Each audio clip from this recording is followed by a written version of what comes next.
नमस्कार, आप देख रहे इंडिया 18 न्यूज। मैं हूं आपके साथ आरती सेंचा। रुक करते हैं तमाम बड़ी खबरों की ओर। न्यूयॉर्क पहुंचे प्रधानमंत्री नरेंद्र मोदी ने विभिन्न प्रौद्योगिकी कंपनियों के सीईओ के साथ राउंड टेबल मीटिंग में कहा कि आज हमारा इलेक्ट्रॉनिक्स सेक्टर 150 बिलियन डॉलर से अधिक का है।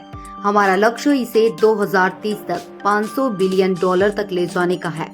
इन लक्ष्यों को पाने के लिए हम इंडस्ट्री के साथ जितना सहयोग हो सकता है वह करने के लिए तैयार है। भारत में 500 मिलियन से ज्यादा वर्किंग पॉपुलेशन है। भारत की औसतन आयु 28 साल है। हमारा यूथ स्टीम की पढ़ाई में काफी रुचि ले रहा है, खासकर बेटियां इन क्षेत्रों में आगे बढ़ रही है। यूथ की ट्रेनिंग और आप इसके लिंक जरूरी है। देखिए प्रधानमंत्री नरेंद्र मोदी ने क्या कहा। पूरी क्षमता है। आज हमारा इलेक्ट्रॉनिक सेक्टर 150 बिलियन डॉलर से ज्यादा का है। हमारा लक्ष्य इसे 2030 में 500 बिलियन डॉलर तक ले जाने का है, ताकि इस सेक्टर में 6 मिलियन नई जॉब्स की हम आपूर्ति कर सकते हैं। इन लक्ष्यों को पाने के लिए हम इंडस्ट्री के साथ जितना ज्यादा सहयोग बढ़ सकता है हम उसके लिए तैयार हैं, और मैंने मेरी सिस्टम को भी प्रोएक्टिव करने की दिशा में मैं सफल रहा हूं। भारत में 500 मिलियन से ज्यादा की वर्किंग पॉपुलेशन है। भारत की औसत आयु 28 इयर्स है, और बड़ी बात यह है कि हमारा यूथ स्टेम की पढ़ाई में काफी रुचि ले रहा है। इवन बेटियां भी स्टेम के एजुकेशन में हमारे यहाँ बेटियां भी लीड कर रही है।